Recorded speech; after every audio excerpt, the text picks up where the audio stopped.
ને તો પૂછો ઘા કેટલા ઊંડા લાગે છે.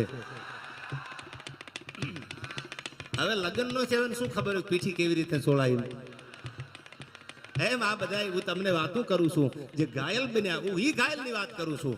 આની સામે જે ઘાયલ બની અને ગાંડા થઈ ગયા ને એને મારો ભગવાન મળ્યો છે. હું આ ઘાયલ ની વાત કરું છું તમને. આને મેળવવા માટે ઘાયલ થવું પડે. દેહના ભાન ભૂલ્યા ને તઈ ભગવાન મળ્યો છે. કાયાને રાધા કીધી ને આત્મનો કીધો કાન. સાંભળજો પોપટભાઈ, કઈ ભાન ભૂલ્યા? કાયાને રાધા કીધી. આ મારું શરીર છે ને એ તો રાધાજી છે અને મારી અંદર આત્મો છે જે જીવ છે એ તો કૃષ્ણ પરમાત્મા કાનુડો છે. કાયાને રાધા કીધી આત્મને કીધો કાન. રાણા બાપુ તઈ ભૂલ્યો દેહનું ભાન. દાસી કહેવાનો દાફડા દેહના ભાન ભૂલી જાય અને દેહના ભાન ભૂલે ને તઈ ભગવાન મળે. હા, પછી અટાણે એક માનતા કરે ને 2-3 દી રાહ જોવે ને પાછા નાળિયેર લઈને બીજે ઉપર એકચ્યુઅલી બરાબર જામ્યું નહીં લે. તો તમને જો 2 નાળિયેરમાં ન જામતું ભગવાન થોડો નવીરો છે એ એકચ્યુઅલી જમાડવા આવે.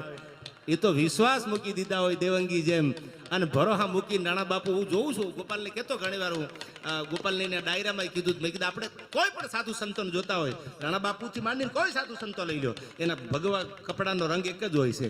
જેના જીવનમાં કલર ન બદલાય ને એને દુનિયા સલામ મારે છે. કલરિયાને કોણ સલામ મારે યાર?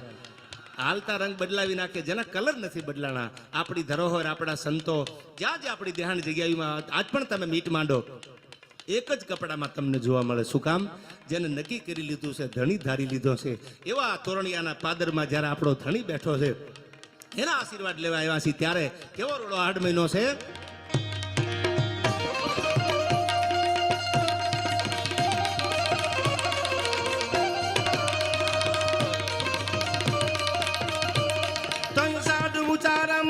મલારામ બની બહારામ જલધારામ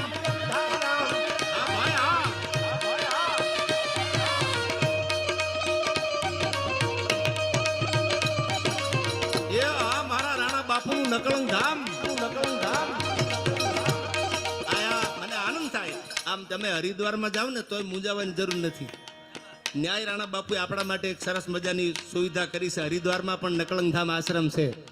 આજ તમે હરિદ્વાર જાઓ, આપણે ગુજરાતીઓ કોઈ પણ ગંગાના ઘાટે એતણ કડકો આડરો તીર ગંગા તટ જાય તો માનવીયા કુળની માય ભૂત હરજની ભાગીરથી આ તમે ન્યાવ્યા જાઓ તોય બિરાજે છે. અને રામદેવરા રણુજા ને આ પણ આશ્રમનું કામ ચાલુ છે. આથી બીજા આશીર્વાદ હોય કેવા વધાવી લો તાળીઓથી રાણા બાપુને.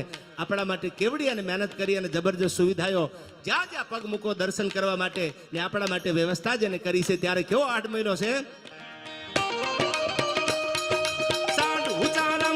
મલારામ બની બહારમ જલધારમ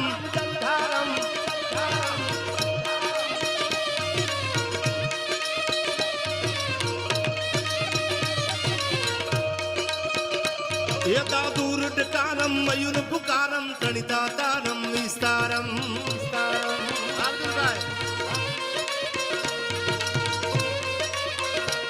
નાહી સંભારમ વ્યાસ અપારમ નંદ કુમારમ નિર્ચારી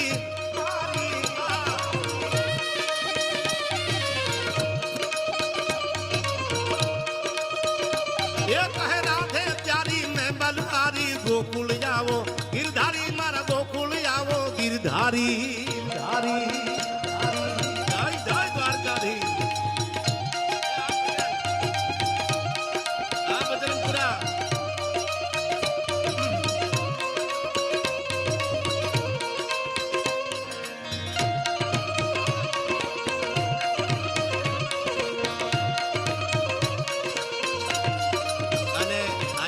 કીધું 8 મહિનો છે. રસ્તામાં આવતો ને વરસાદ વરસતો આવતો એટલે મને આયા એ યાદ આવે છે. જબરજસ્ત આ ગીત છે. મળ્યા વાદળા ઘુગુંબી કાળા મેઘ વાળા ધારા માથે જમ સારા સજા કર્યા સંગણ સે માડ વરા ફેરી ધાડી ચડે ચડી પહોંચે ઇન્દ્ર ગાળી ગાટા મેઘ રાધે તૂટે છપનારા ગાઢ આનંદભાઈ આયા મારો પરમ શ્રી મિત્ર દાસારામ બિલ્ડર જુનાગઢ અરવિંદભાઈ મારો બહુ નજીકનો ભાઈ બનશે. પારિવારિક જેની સાથે મારા લાગણીના સંબંધો છે એવો અમારે આજ પણ પાઘડીવાળાનું નામ પડે ને માથું મૂકી દે એવો મારો ભાઈ બંધ અરવિંદભાઈની હાજરી છે. ભાઈ અર્જુનભાઈની હાજરી છે. મેં કીધું એમ કોના હું નામ લઉં? ભાઈ ઉદયભાઈની હાજરી છે. બધા એવા મિત્રો છે. આયા હાકીમ જેવા નામ લઉં તો 2 કલાક વહી જાય. આપણે બધા આનંદ કરવા મળ્યા છીએ. પણ કેવો 8 મહિનો છે. કવિ એને વર્ણન કરતા લખે છે મળ્યા વાદળા ગગુંડી કાળા મેઘવાળા ધારા માથે જમ સારા સજા ગરા સંઘર્ષ માઠ વરા ફેરી ઝાડી ચડી ચડી ખોજે ઇન્દ્ર વાળી ગાડા મેઘ રાતે ઢૂંઢા છપનારા ગાડા ઢૂંઢા છપનારા ગાડા